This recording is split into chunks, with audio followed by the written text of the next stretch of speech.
All right, ladies and gentlemen, we're going to talk about a new film that's opened at the cinema. It's called One Battle After Another. Stick around for my review.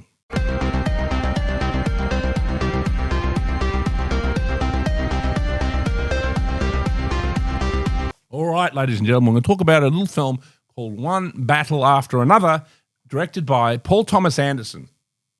Stars Leonardo DiCaprio, Benicio del Toro, Sean Penn, and a couple of black people whose names I can't remember.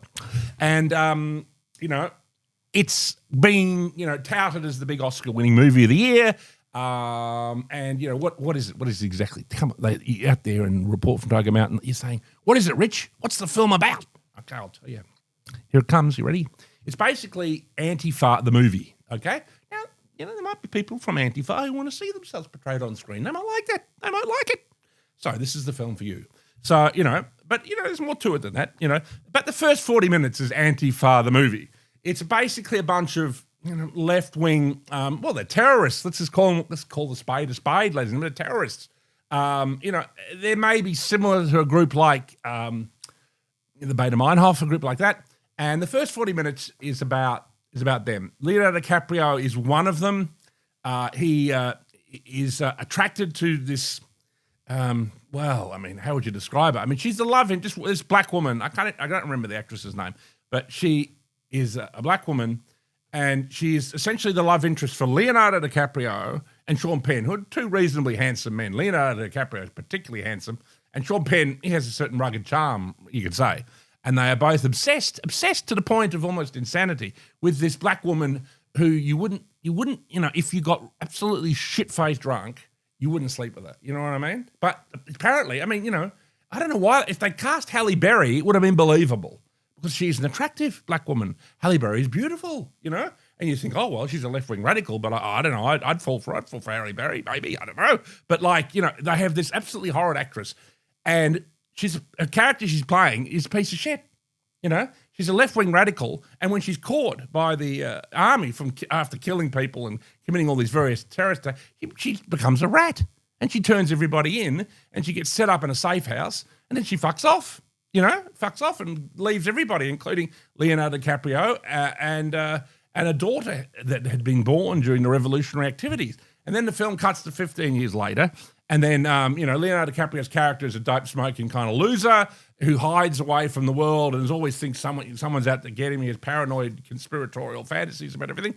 And then Sean Penn's character, who, was a kind of, he was a kind of, I guess a lieutenant, has now become a colonel, and he's being wooed by a group called the Christmas Adventurers Club, ladies and gentlemen. Now, of course, if you're going to make a film about Antifa, you've got to have a little fa.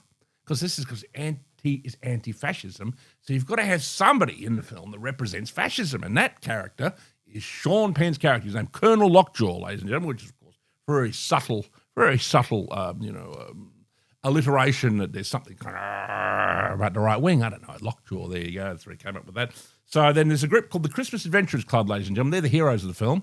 They're a group of white nationalists who, they're very, very strict, let's put it this way, about anyone who joins their little white nationalist group has got to have, pretty spotless kind of, racial credentials, ladies and gentlemen. So, they wish to induct Sean Penn into the group, but Sean Penn had this affair with this black radical, who looks like a dog's arsehole, on a bad day in the middle of the sun, in the middle of summer. And, but he apparently fell in love with her. Even though she'd kind of raped him or something, she kind of forced herself on him, but he seemed to have enjoyed that. Maybe he's some weird masochist. So obviously it's like the old metaphor that people who are really racist really do want to sleep with black people. It's like Nazis really want to sleep with Jews, all that kind of thing. That you always see that trope in movies. So anyway, this is another thing, and so Sean Penn's character, has to sort of attempt to cover up the relationship he had with this black woman. And there is a possibility that he fathered this child that Leonardo DiCaprio is now looking after. And the child is now 16 or 17 or however the whole old she is, played by another actress. I think I remember. Her name is Trace Infinity. There you go. I remember that. Chase Infinity is it, the actress's name? I mean, get a real name. And who the hell is called Chase Infinity? I don't know. I don't think that's a real name. I think maybe it's her middle name or something like that. But anyway, that's the name that she's going by. Chase Infinity. You know, I mean, she's not a particularly good actress, but, you know, I mean, she's there in the film. And so the later half of the film is he gets separated from his daughter, and there's like basically about 90 minutes of sort of a chase, and then, and you know, this, that, and the other. He kind of, Leonardo DiCaprio's on the run. He hooks up with Benicio del Toro, who's sort of in Castro mode. Obviously, he was in Steven Soderbergh's film playing Castro, so he's in Castro mode, helping immigrants. There's all this stuff about immigrants being brought into America. There's a very, well, not subtle, it's ladled on thick, that, you know, it's an anti-immigration, they're a portrayal. The bad guys, supposed bad guys, who are of course the heroes, are anti-immigration. They're rounding up immigrants into like detention centers. That's the backdrop to a lot of this, and obviously it's an attack upon Trump's policies and stuff. You know, so to me, I'm a fan of this filmmaker, Paul Thomas Anderson. He did a film called Hard Eight, which is excellent. He did a film called Boogie Nights, I'm sure most of you have seen. He did a film called There Will Be Blood with Daniel Day-Lewis, which is a masterpiece. He did a film called The Master about Scientology. That's also a masterpiece. He made some other films. He did a film called Licorice Pizza of late, which was kind of okay, but not very good. But he did a film called some other film where Daniel Day-Lewis plays a perfumer. I can't even remember its name. It was that forgettable. And he's done a few other movies. He did a film called Punch Drunk Love that with, you know, I can't remember the name of the actor, but, you know, that was, some people really liked that film. I didn't particularly like it. The 4 films I really liked, I think are masterpieces, are Hard Eight, Boogie Nights, There Will Be Blood, and The Master, which I think are all pretty much stone cold masterpieces. So I was excited to see this film. Definitely there is some good filmmaking involved here. The stuff where DiCaprio is on the run, very well done, and there's all this stuff, you know, people fleeing in the night with authorities, you know, kind of police state stuff. You know, that's pretty well done, and there's a really good car chase. And the Christmas Adventurers Club send an assassin out. I'm not going to say anymore because I don't want to ruin too much of what the film's about. And then, you know, this Chase Infinity girl ends up at this kind of group of people who are clearly redneck psychopaths, like from Deliverance, who are clearly going to kill her at one stage in the movie. You know, that's all pretty well done, you know. I mean, but, you know, the film is a 3-hour slog. Essentially, all of the characters are ugly, apart from maybe the Chase Infinity character. You could give her a pass. Leonardo DiCaprio's character is a kind of nebbish, kind of a, you know, he just goes with the flow. It seems like he was interested in left-wing politics, mainly to sleep with this black woman. And then, you know, and then he hides away. And, you know, all the left-wing characters are portrayed as rats. All the fascist characters are portrayed as psychopathic bullies. You know, it's just an unpleasant 3 hours, ladies and gentlemen. But, you know, you've got Steven Spielberg praising it. You've got, you know, all these filmmakers praising it.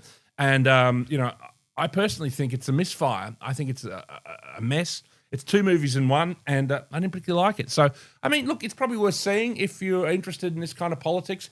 I mean, it's similar to a film called Eddington. I don't know if you've seen that, which dealt with similar kind of, you know, Joaquin Phoenix's character plays a kind of right-winger, and, you know, you've got Pedro Pascal playing a kind of left-wing globalist.